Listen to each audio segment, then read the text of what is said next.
What's going on, everybody? Welcome to Season 4, Episode 6 of the Culture 316 podcast. I'm one of your hosts and producers, Jordan Kahisi. Join with Carlito's cousin, Mo. What is up, people? And it doesn't help that you have the fro, which makes it I even know! more convincing. I was like, yo, that's But- me on camera. That's on-screen representation. But thank you guys so much for joining us for another episode. Once again, if you are on anywhere podcasts can be streamed, be sure to give us a 5 stars, subscribe, and share the pod. If you're on YouTube, be sure to like, comment, and subscribe. We appreciate all of the support and the love. Thank you guys so much for joining the space this past Sunday for Backlash. I wish I could have been. I was there in spirit, but apparently it was a fun time. Mo, thank you so much for holding down the space. I was gonna say, how did the space go? I definitely. It was so much fun. You were greatly missed. Greatly missed. See, like, I'm very outspoken. You know, it's like kind of like fire and desire, if you will, with this podcast, right? And then you have me, and I'm like over here with the out of pocketers, and you have my friend Zaire, who's like this with the out of pocketers. So the whole chat was just nothing but laughs the entire time. Just laughs, shock value. It was fun. It was crazy. A good amount of people came in and supported us, joined in. A lot of people actually grabbed the mic this time, which made me really happy because some of y'all just be listening. I love that y'all listen here, but I want to interact with y'all. I want to get to know y'all, you know? So, like, that made me happy above anything. So, thank you for showing up to this space. I hope more people show up to the next space and want to talk too, because I had a great time. And Jordan's going to be with us, so yes, looking forward to that. The next one is going to be great. I think there's going to be 2 back-to-back because we got AEW Double or Nothing and Night of Champions in the same weekend. So, that's going to be a nice little double whammy, and I can make up for the fact that I wasn't there for WrestleMania and for Backlash, so I'm excited for that. But without further ado, we're gonna get right into the show because speaking of Backlash, man, WWE presented Backlash live from Puerto Rico this past Saturday, and according to the reviews, the event did not disappoint. But I kind of wanted to know what were your impressions, some of the highlights of the night pertaining to Backlash 2023. Oh, sure. Honestly, if I had to rate the show out of like a 10, it was like an 8 out of 10 show for me. A lot of the matches hit for me. I would have like deducted 2. I didn't feel like the triple threat was necessary, even though it wasn't a bad match. It just wasn't necessary for me. But as you said in the last podcast, the whole objective was probably to showcase Bronson Breed. And the other one I would have deleted was Omos versus Seth Rollins, not because it was a terrible match, but it just, to me, like, the show was on a good, just like high, especially with that opener, which we got to get into that. There's been a lot of controversy about that opener match and the reaction.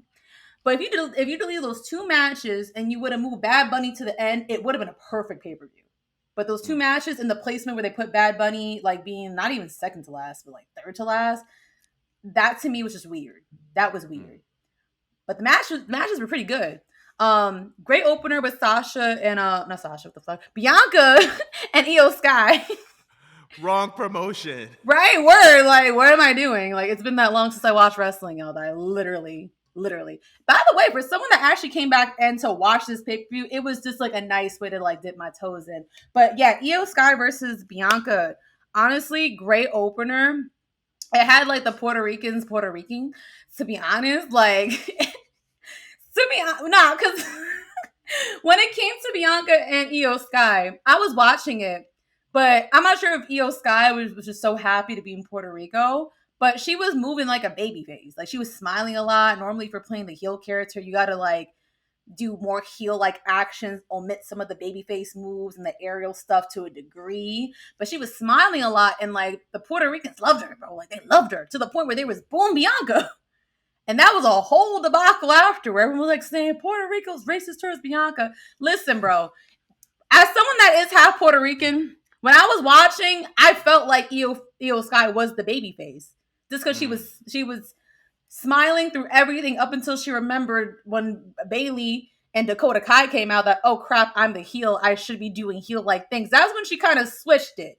But the entire time, it felt like almost Io Sky was the underdog in the match. Right. It was a great match, great performance. They had very good chemistry with one another, but I expect that because they worked with one another in NXT before. But great match. I love the energy. Did you get to watch it? I couldn't remember. I did. You did. I want to hear what was your take on that match. So the funniest part about it was, so at first, because I heard the whole online debacle, Yeah. it wasn't a matter of the PR crowd being racist. Io Sky before WWE was very, very big on the indies in PR in Puerto Rico. That And part. so because of that, I feel like, because even when you listen to if you watch the match, even the beginning, they were cheering Bianca coming out.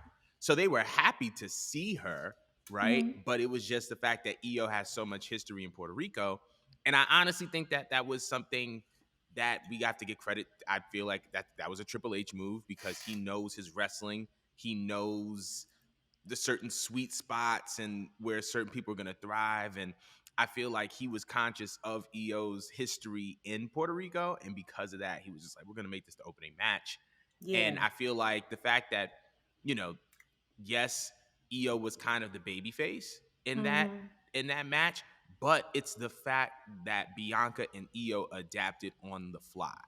Like, they didn't try Hmm. to like downplay it or make it seem like, no, Bianca's still the face. Like, it gave somebody said this online, it gave John Cena at ECW one night stand. Not as Probably a bad. lot, not as bad, not as whew, because Jesus, they were lighting John up at one night They stand. threw But chairs at this man. Like you were so yo, mad someone they threw a threw. chair I at remember you. one. I remember there was one time he threw his shirt in the crowd and somebody threw it back. I was like, oh my god, that's so bad. But Crazy. I don't think that was a PR being racist thing. I don't think that was the case at all. I just No, think that's not what that I got. EO had history there. It's like, it's the same thing if like if Gunter were to do a match for the Intercontinental title in Germany, and Yeah. and like he's had a storied history there. So I feel like if he were to do a match there, it would be a little bit different as far as his reception. Even though he's the projected dominant heel, he That would be part. kind of seen as the baby face because the people there love him. But that was my take on that match. But I agree with you in the sense that it was a really, really good opener. The Both of them perfect are very opener. athletic. So yeah. Yeah. The next match that I have to. Zelina versus Rhea Ripley. Oh my god, can we talk about that opener with the ring gear? Just the entrance with the ring gear and the hair and the flag and just like I was like, "Whippa!" the entire time. I was so happy. She was so emotional. Like, obviously she knew the booking decision was going to be the booking decision, but she was just so happy to be there. Her family was there. She was just so happy to represent. And she actually had a ring gear in the indies that was like an all Puerto Rican gear. So it was just like Yeah. just a more advanced version of it. And I mean, again, like she's from New York as well. If I'm not mistaken, she's from She's from Queens. Queens. She's from Yeah, Queens. and Yeah. like just the emotion on her face, just this reminded me just the amount of emotion that Bianca and Sasha had with each other for their match. Like that's how happy and invested she was to be part of this. I don't think Zelina Vega gets enough credit. I personally don't take her that seriously as an in-ring competitor, but I love all her contributions to wrestling, especially the WWE, with her being a manager, being such a great this mouthpiece, just to the point where like her presence is so powerful, her look is so powerful, her presentation, the way she carries herself, as little as she is so big and powerful that she like elevates everyone around her, very similar Yes. to Melina did for Eminem, and anyone else that she Mm. worked with. So I was really happy for her. I know that it made her family smile, everyone else smile. I'm proud that, maybe she's not in a title picture or main eventing, but like all her smaller roles is massive. Big W for her, big W for Puerto Rico. It was so welcoming too. Like even when she lost, like she still stole the show. Like they Hmm. let her have that space with the crowd to really take it in. That like, wow, like I'm really representing. Like I am the representation, quite literally. Despite the fact we had Damian Priest and Bad Bunny there, like she really was like the main person I think we kind of focused on for like representing Puerto Rico. So I love that for her. Any takeaways you have from the match or from her look? So I think the look, the entrance obviously was great. Obviously, that ending shot from that match of just like the crowd chanting "Ole" while she was walking back and smiling. It reminds you that pro wrestling is about moments, and sometimes we get so caught up in who has the belt and who has the long reign that you forget that Yeah. it's about these moments. I feel like even though Rhea won the match, Zelina won the moment. And I feel like as you know, there's been so many things that have happened to Zelina Vega over the past couple of years that things have just not gone her way, from her, her exodus from WWE for a little bit, to her being scheduled for the 9/11 show and then cutting her match. Oh And yeah. yeah, they had remember the 9/11 show in MSG. Her father passed away, unfortunately, during 9/11, and she had her match cut. So And she yeah, dedicated this match. and that she dedicated this match. So like Yeah. all of those things that kind of led up to this moment made that moment special. Would I have loved to see Zelina win? Absolutely, because I love Zelina Vega. Zelina Vega is a kingmaker who is royalty herself, in the sense that I personally think that she's the total package. Like, she has a great look. She is a really good in ring. She can wrestle, you know what I mean? And she also can talk on the mic. And so, would it be great for her to win? Absolutely. But just the fact that she was able to have that moment, I think, was just very, very significant and important.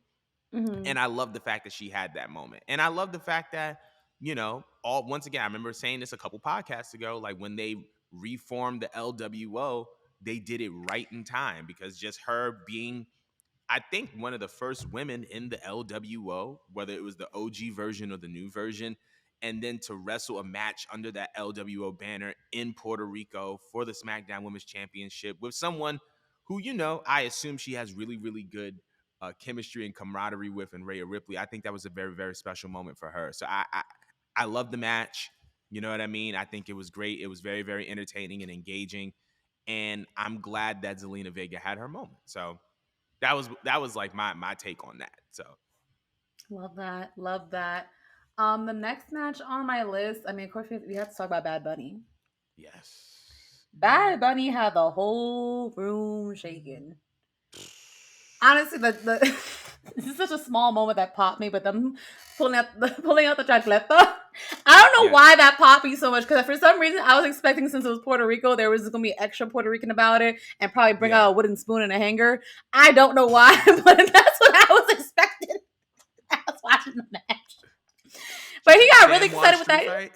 Yeah, She said yeah, yeah, yeah. I was expecting all that, and whatchamacallit, he got really excited with that kendo stick. Honestly, there was not a single dull moment in the match. Bad Bunny showed the fuck out as per usual. I love, like I said many times before, that he takes all this so seriously. Like, you can tell, like, he wants to be there. You know what I mean? And that if he probably could donate more time to being here, he would be here. You know. right. But like I said, like, he came out and I damn near thought he was gonna make it a concert and perform. Like, Puerto Rico was loving it, loving it, loving it, and I love how at the end, just to like throw in some more flavor and fun, they started bringing in some surprises. The one that popped me the most, of course, is Carlito, because I loved him as a kid. All right, Mm-hmm. that's my cousin. I don't care what anyone says, that's my cousin. But I love the match. I thought that with the way they celebrated at the end, like, and just again how like the arena was just like eating it up, I just thought that that should have been the ending. And I understand that, you want to like stay on topic with whatever is going to carry on to like Raw, and Mm, put like Brock and Cody there. But just to me, I just thought, for the sake of having Puerto Rico, for like the first time in 17 years, I felt like it would have been such a wholesome moment if they would have ended it with Bad mm. Bunny. And I don't understand why they lined it up that way. I don't know, do you have like a I different take on it? I personally, I agree with you. I don't know why they ended with. I don't know why they didn't end with the Bad Bunny Damian Priest match, because here we have two guys, from Puerto Rico, of Puerto Rican lineage, having a match of high stakes, both Mm-hmm. representing the two arguably hottest factions in WWE. Damian Priest representing the Judgment Day, Mm-hmm. Bad Bunny representing LWO. Yeah, Um, it was main event material, and it I was. think that WWE missed the mark on that. Um, it it's so interesting. I have a couple of numbers here, because the return that popped you in Carlito did pop me as well, but the return that popped me was Savio Vega, and I think that having him give Bad Bunny the kendo stick with Rey Mysterio by his side. I think that it was very, very, and the entire segment, and I love that. I love the fact that that entire segment was in Spanish, because that's how you do diversity. It's not accommodating or not trying to accommodate other groups of people based on what they can or cannot access. And I Mhm. just love the fact that they had, Savio Vega there giving that kendo stick that Bad Bunny eventually popped out, that Bad Bunny eventually brought out with him to his match. Now let's talk about this entrance before I talk about the match. Respect the fact that I think that that was one of the best entrances in the history of WWE. Really? I think that that was one of the best entrances in wrestling, period. If we're going to sit up here and we're going to call Chris Jericho's Judas entrance one of the best, which it is because of everybody singing his lyrics, Mm. then we need to do the same for Bad Bunny, because that entire arena was singing word for word as he was going into the arena. And that scene with the drone shot, like, That that was was fire. It crazy. was That was fire. crazy. Feel like a Um, legend but already. that was But legendary. And like, and Bad Bunny's kind of like contact. This is a man, and I need people to put, because I don't know if the wrestling mainstream audience is familiar with Bad Bunny. Respect the fact that this man did the Met Gala, hmm Coachella, and hmm Backlash within the course of a week and a half. So to be in performing shape at one of the biggest music festivals in the world, and then be in wrestling shape for arguably the biggest wrestling match of his career in his home country of Puerto Rico, we need to tip our hats off to Bad Bunny, because it shows that he does take this a lot more seriously. Now, the match was great. I love the different spots. I love the celebration at the end. I love Carlito's return. Um, but I'm not going to contradict anything that you said, but I just kind of want to add to it, because while we're on the topic of Bad Bunny, I think that we have to read off some of the numbers pertaining to Bad Bunny. Because when Bad Bunny first debuted in WWE, what did we hear? What's a Bad Bunny? Who's a Bad Bunny? Da, da, da, da, da, hmm da, da. We don't want to.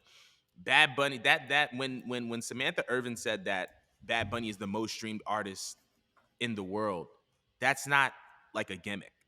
That's not like that's reality. He is hmm the most streamed artist in the world. Period. End of sentence.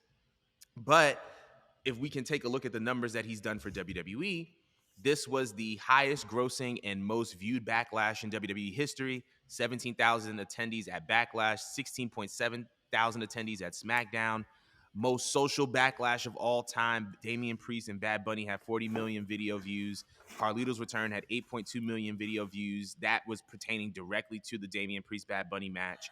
So if we're counting Wow. both of those, that's about 50 million views on both of those pieces of content.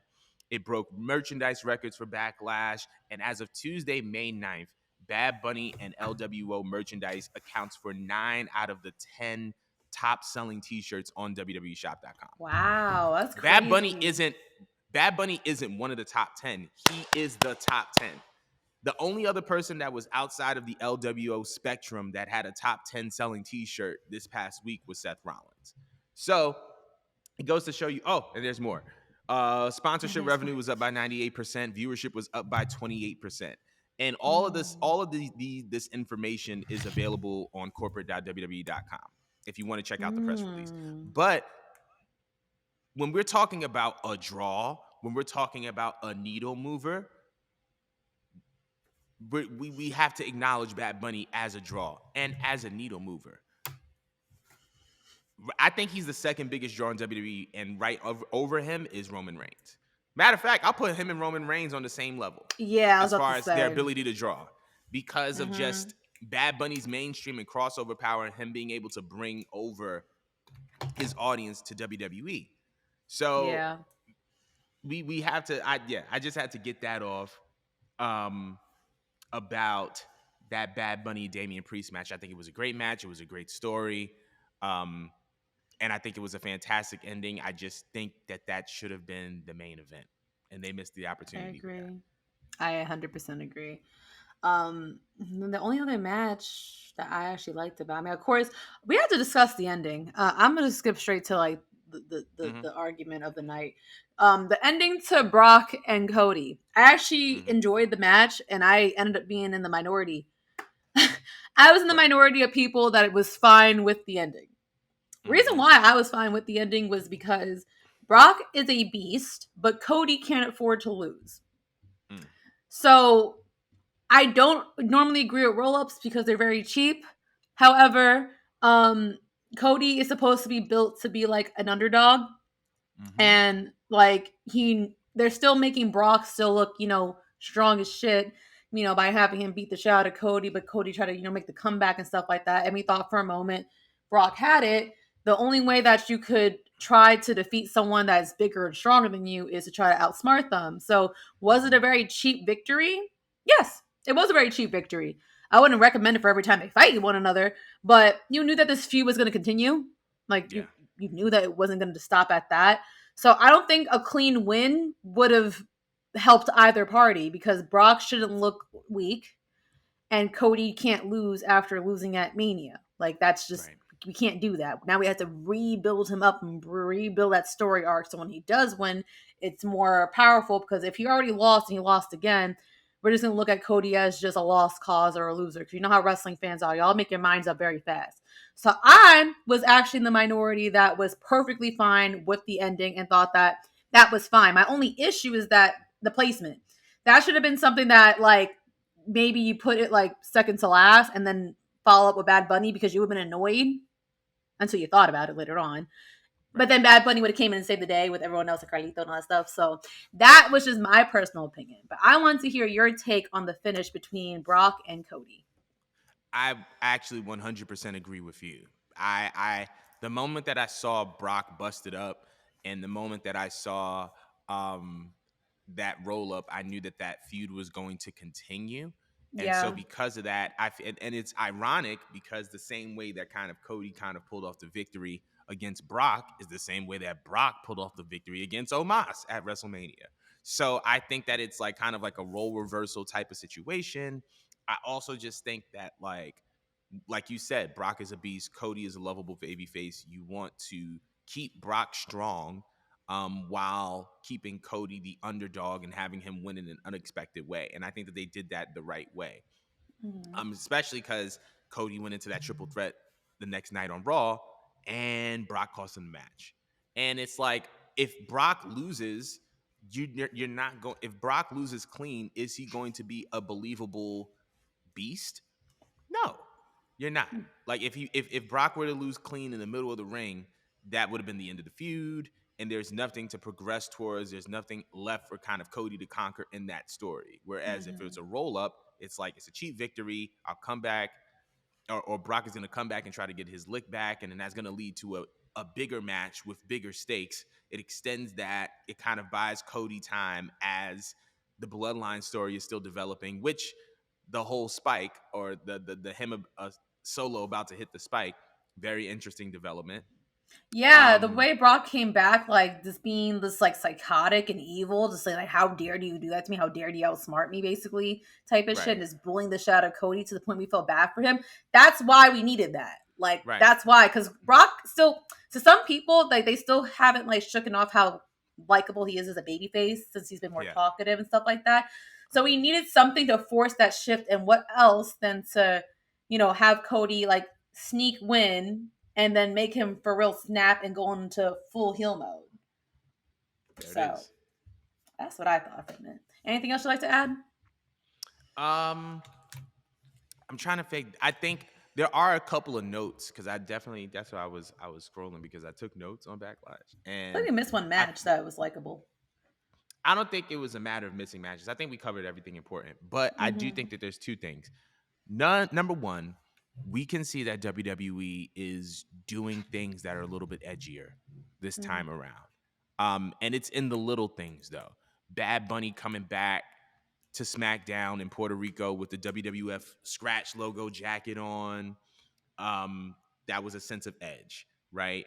Even down Mm-hmm. to the partnership with Mike's Hard Lemonade. I can't remember the last time that WWE had a alcohol sponsor. So Oh seeing yeah, you're that, right. I seen that, I was like, okay, I see the vision. So that's one. Mm. Two, we have to give a ton of credit to Nick Khan and Triple H for leading the charge on these international premium live events. Because I was thinking about it, they haven't missed. They haven't missed Clash at the Castle in the UK, Elimination Chamber in Montreal, and now we have Backlash in Puerto Rico. And now it was so successful that now talents want Puerto Rico to be the primary spot for Backlash. And this crowd was hot. All these international crowds have been hot. All these international crowds have been really, really good.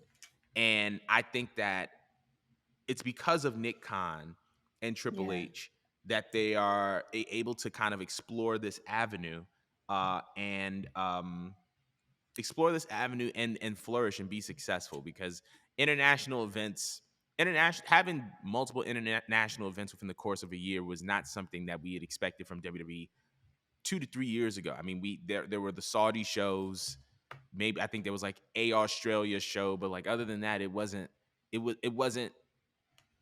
territory that was heavily explored in comparison to their premium live events that were happening in the States.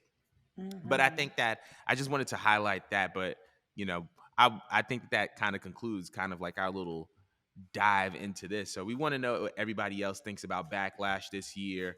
Um, Let us know in the comments below. But we're gonna move on to our next topic. Yeah. We love the So vocals. we love the vocals. So, um, with Puerto Rico in the books, it looks like superstars are clamoring for another premium live event on international soil, and that territory is Mexico.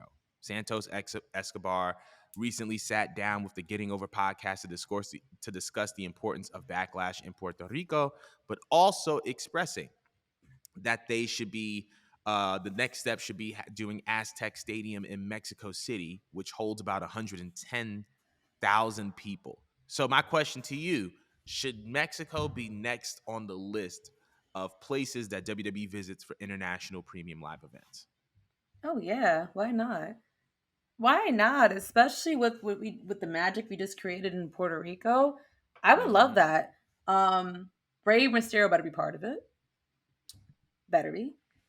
Fucking would love that. I would love to see I would see like a bunch of Mexican wrestlers and legends actually show up the same way that they did with Puerto Rico. I thought there's a lot you could play with that, and I mean, like Mexico's like literally like the fucking biggest spot, man, with like wrestling. It's upsetting to me though because my brain can't help but to think of Mercedes and how much she would love to have been like A one part of of this. the big names. Considering that, like the whole arc of her being a wrestling fan's fucking Eddie Guerrero, so Yeah. it's like a coulda woulda been thing, but yeah, no, I think that going to Mexico is the next move. I'm actually surprised that it didn't happen sooner. But if they were to, when do you think what season do you think they're gonna do that? Like, do you think they're gonna like save it for like a big pay per view like SummerSlam? Well, not this SummerSlam, but like maybe Yeah. next SummerSlam. Like, when do you think would be a I great time for them to stop in Mexico? I think that a SummerSlam in Mexico City would be tough. Yeah. I think a SummerSlam. I think that's actually the perfect event, considering that it would either um, SummerSlam or Money in the Bank would be a nice little thing to do in Mexico. Because what I'm thinking is, like if you do a show in Puerto Rico, in Mexico, I feel like it should have matches that showcase the lucha libre style. And Yes. obviously, you have traditional matches like that, but Yes. you incorporate a ladder, by default you're gonna get some stuff.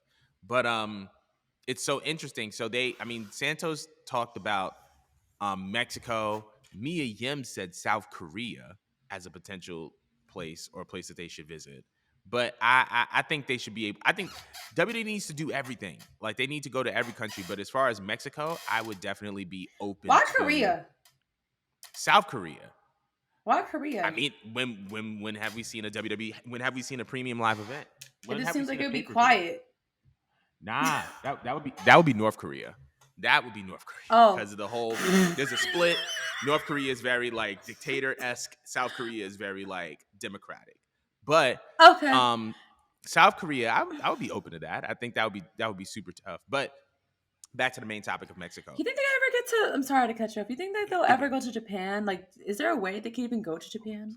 Absolutely. Yeah. They did Japan like years ago. They did like the what was that, the Beast in the East special, where KO defended the NXT title against Finn Balor. That's where Finn Balor won the NXT title for the first Oh time in wow. Japan.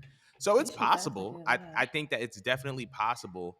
I just think that it's a matter of if, when, and how. So I mean, we'll see that, but I'm definitely down for them going to Mexico, and I think Money in the Bank would be They need to a go great confront thing. Okada. That would be tough. To sing. They listen. I wouldn't be surprised if they did a New Japan, if they did a WWE show in Japan, and there was some form of New Japan crossover. I Yeah. wouldn't be surprised, but With Hunter? Yeah. Sorry. You have the absolutely, point you're trying you're to good. make, and I just keep stammering on. Go on. You're good. You're good. No, I was just gonna say, looks. We want to know what you guys feel about WWE possibly going to Mexico for a premium live event. Um, yeah, let us know in the comments. Tell us how y'all feel. But we are moving on. So these hands are hilarious. See, so it seems like Triple H's Twitter fingers have been a catalyst to a new discussion pertaining to popularity in pro wrestling. The current chief content officer liked a tweet that said the following: "Dude, if they're doing so poorly, why did Warner just give them another show? TV ratings are an outdated way to view popularity in today's world of cord cutting. Cord cutting. WWE has less than half of what they got 10 years ago, but are more profitable than ever." So, with that in mind, are television ratings still a relevant metric in measuring how popular a professional wrestling commodity is? No, God no. Um, Especially because we got like smartphones and stuff like that, and a lot of people nowadays with this fucking inflation, dude. Most people are like working two jobs and stuff, and they're just catching it when they can. You know what I'm saying? Mm, Like whether it's through YouTube, then they're getting the highlights. They're going on Twitter. They're going on whatever wrestling website that they could go on. I feel like you just need to pay attention to the streams at this point, mm, really, because like I don't know anyone that's actually making sure that they're home or they're off or they work a 9 to 5 just so they could be home at night to watch wrestling. It's unrealistic. Like right now we mm, live in like the day and age of conveniency, you know? And yeah, as they put it, you could tell that they're the most profitable between all of the collaborations with companies that they have and all these deals that they have. They're not doing bad. So I feel like when people get on these podcasts and they start chirping off saying, well, like this is the lowest rating they had since I don't know this year or 10 years ago or whatever. It's just like it's irrelevant because back then did they have this? No, they didn't. Like it's different. It's a different time now, So yeah, Hunter's really smart. He's always ahead of the curve, very progressive, so he knows what he's talking about. Like they're ahead of the curve with even us. So I agree. What do you think? Anything you have to add on? I agree with that as well. Now, I do have a couple of things to add on to that. Um, like the tweet said, it's about cord cutting. And it's interesting because when we talk about the Wednesday night wars, right? That when it was NXT and AEW going head to head, a lot of people were like playing small ball. Oh, this show got a 1.0 and this show got a 0.9137. That means AEW is insurmountably better. Ah! And it's like, dog, The Elmo it's meme. exactly. It's this the arm stretch victory while flames are surrounding you. It's so much and it's so excessive, and you can tell people that are still using TV ratings as a metric to measure success in today's creator economy and television and media business are clearly just not up to speed on what is relevant and what is prevalent in this time and age. Obviously, during the Monday Night Wars, the ratings mattered because the TV was the only real form of medium that was emitting visuals. You didn't have social media. The internet was not where it is today. So it's like Nope. everybody had to gather around the TV to watch. And, Uh-huh. and and the only exception is like if you had DVR, which you would have to tape to record and then watch it later. But it's like now I think that there's so much, like when you think about it, all these shows are now available for replay on the respective network website. So for USA, you Mhm. can watch old episodes of Raw. You can go on Hulu to watch old episodes of Main Event and Raw and SmackDown. You can go to Peacock for the same thing. You can go to TNT or TBS to watch old episodes of AEW. And while the TV ratings may be public knowledge, the data that these companies are getting from these particular websites are exclusive to them. But what I can say is, even though it's not public knowledge, it doesn't mean that it isn't valuable to the companies that are hosting these wrestling shows. If I'm not going to get into that because we're about to talk about that next. If WWE has been averaging anywhere from a 1.5 to a 3.5 in the past 5 years, but yet USA is still trying to run them $1 billion for 5 years, clearly there's something that we don't know. There's data that we don't have access to that is a Yeah. contributing or a major contributor as to why WWE is being ran more now, more money than they did during the Attitude Era. So clearly there's something that we don't know, but I think that it's obviously TV ratings. I think that it's streaming sites. I think that it's social media. And I think that it's also just the ability and just the fact that wrestling has, I think wrestling is the most resilient form of entertainment. When we look at what was happening during COVID, there was no new anything except for wrestling. Everything was a rerun except for wrestling. That adds an immense amount of value. Your ability to create new content in the middle of a worldwide pandemic automatically heightens your value as a company and as a content provider. So Mhm. I think that, I agree that TV ratings are not everything, that there are so many other things that are contributing factors. Like we just talked about Bad Bunny and Damian Priest and how their video had over 80 million views. We're not even talking Mhm. about the Bad Bunny entrance. We're not even talking about Carlito's return, but all of those video views matter. And considering that people are consuming more stuff online, who knows? Maybe online consumption means more than TV ratings. And the fact that every time a wrestling show is a trending topic on Twitter should tell you how valuable wrestling is. But that's my stance. Did you have anything you wanted to contribute? Nope. Schna? Well then, let us know. Um, let us know if you guys think that TV ratings are still a relevant metric in measuring the success of a wrestling show. But we're gonna move right along because it says apparently Tony Khan has a series of huge announcements that he's going to be making, specifically on the next episode of AEW Dynamite, and obviously we'll be here reacting to said news. Um, Mhm. but it looks like there are rumors, there are rumors, there are rumors. I'm going to keep reinforcing that for the sake of legal purposes. There are rumors that AEW is set for a blockbuster deal. And here is a little bit of the details. 5 years, $1 billion. That includes streaming rights, and it includes streaming rights, television rights, and the ability to have AEW content on HBO Max, which is now being rebranded as Max after the merger of Warner Brothers Discovery. So I wanted to know, how do you feel about this deal? That's pretty fucking good for them. Wow.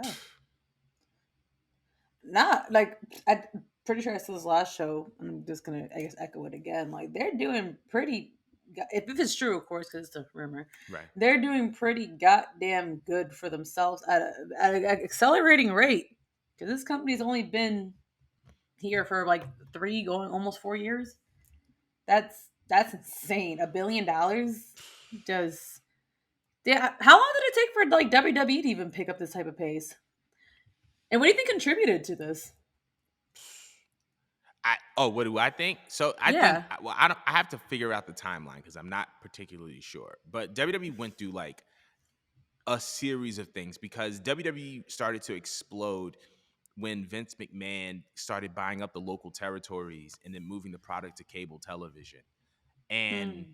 we first heard of WWE getting like $1 billion, I guess, in TV rights, like in the 2000s, really. Mhm. So I would say it took them about, from the time that Vince McMahon took over the company until when they got that $1 billion, probably like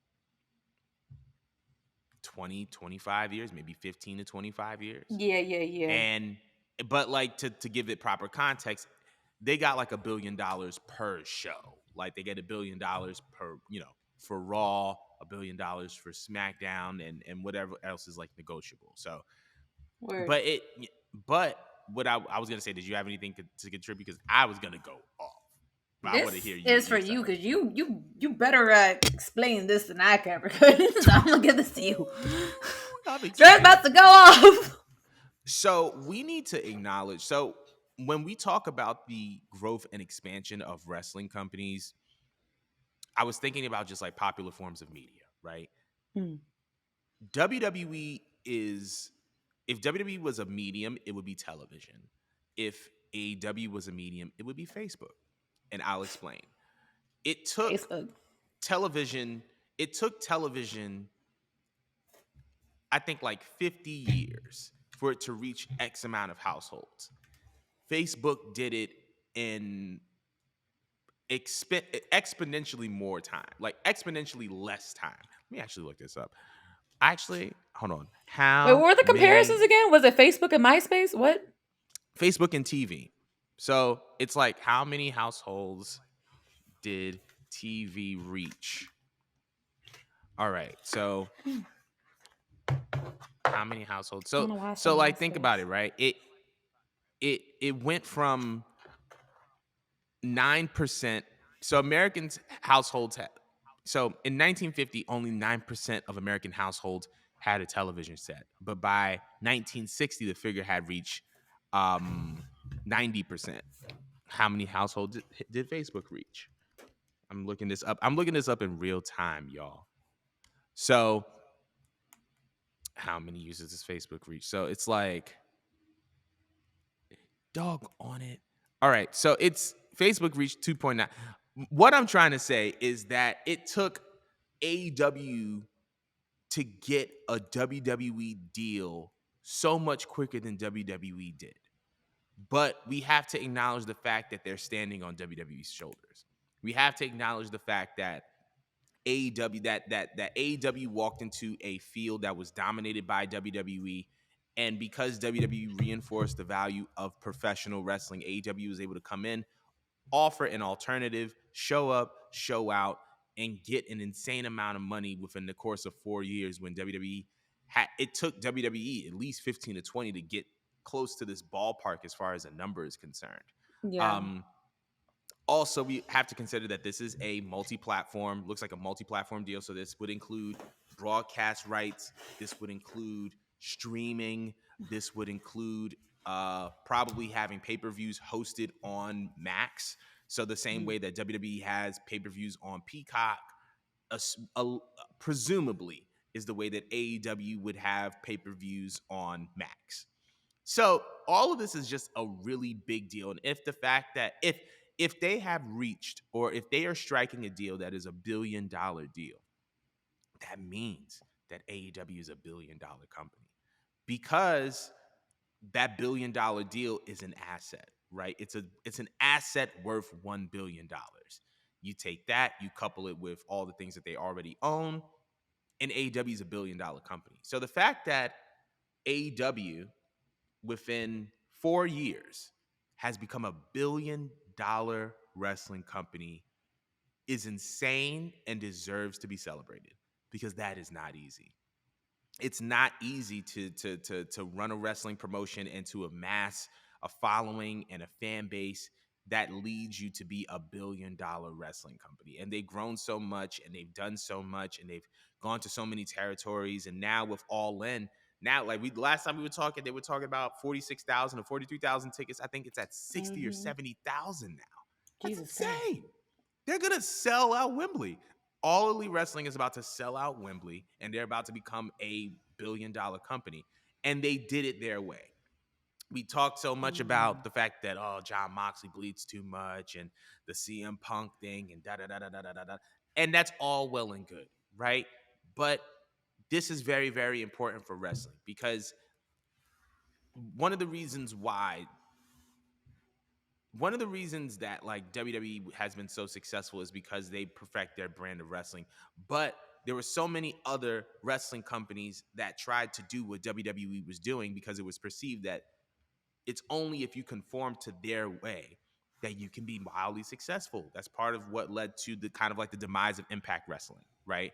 Was that they Yeah, were trying no. to do a lot of WWE stuff, but it was just like you're not WWE.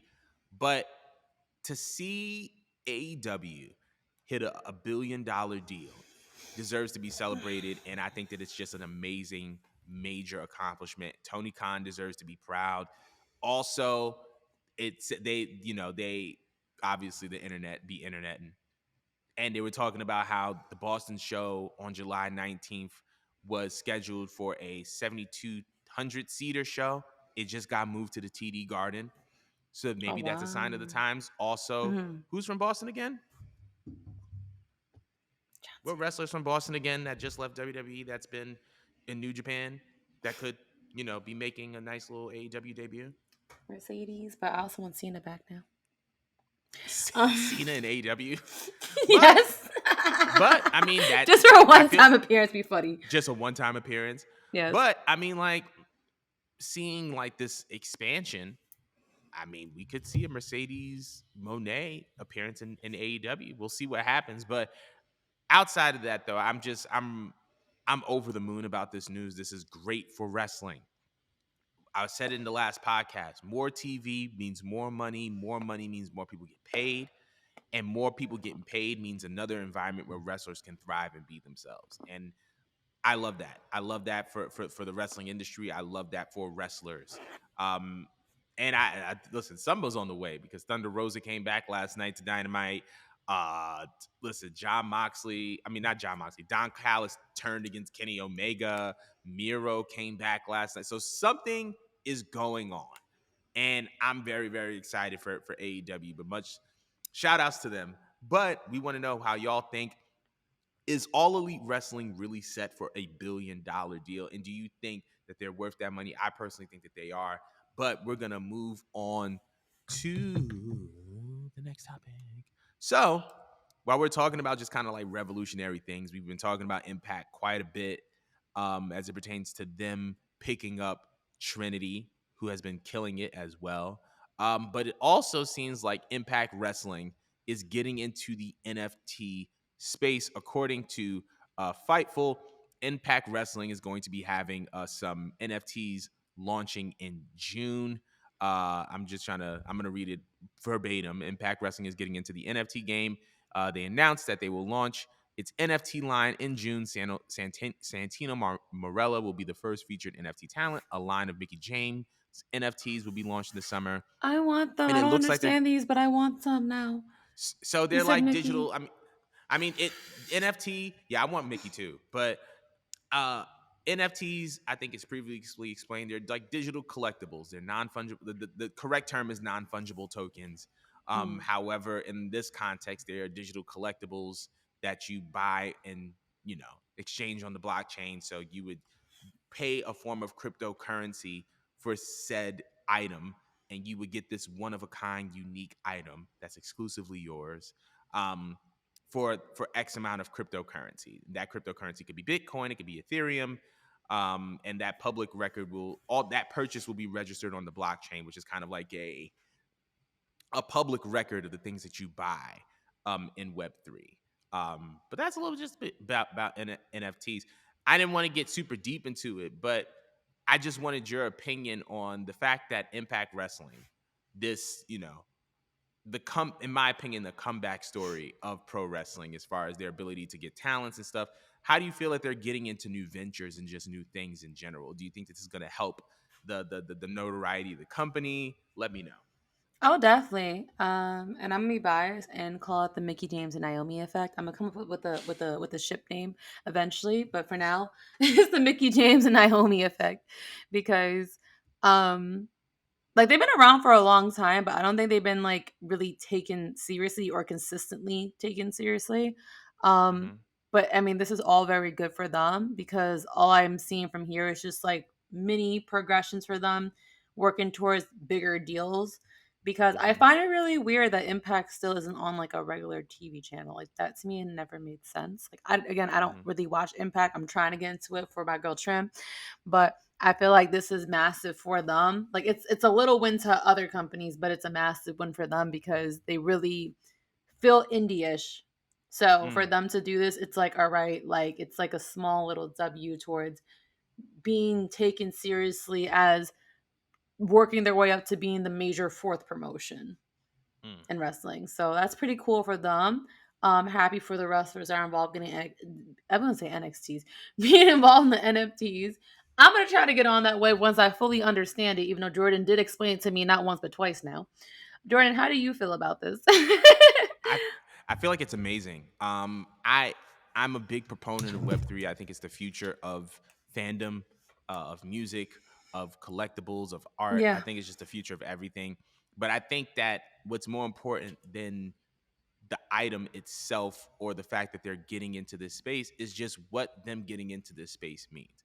It means Mm, that they're a wrestling company that's not afraid to try new things. They're not afraid to think out of the box, to be different, to be innovative. Like you said, the star power of Mickey James helps. The star power of Trinity helps.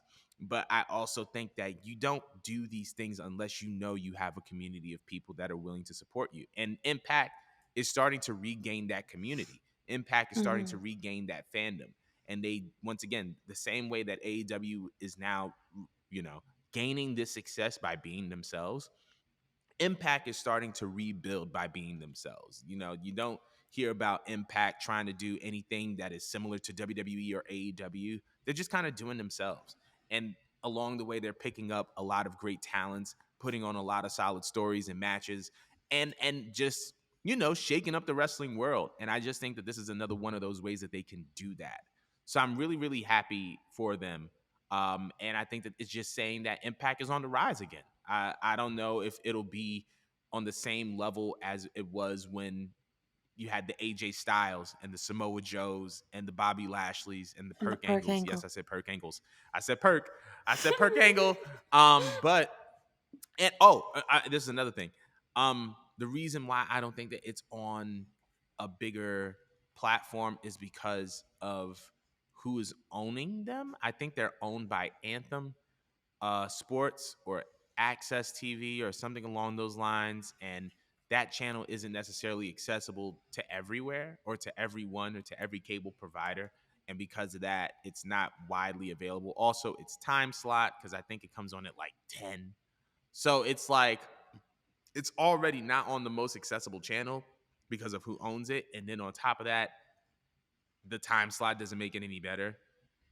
Actually, I think it may come on at 8 now. I'm not completely sure. But outside of that, though, they're doing their thing. And at least they're putting the full segments up on their YouTube and making it accessible. So I'm really, really happy for Impact Wrestling. But I wanted to know what everybody else thinks. How do y'all feel about Impact Wrestling getting into the world of NFTs? Let us know in the comments below. I'm gonna put my there we go. Also, shameless plug, and totally unrelated to anything. Liquid Death. If you're looking for a wrestling podcast to sponsor, hit us up. But Word. anywho, thank y'all so much for tuning in to this episode of Culture 316.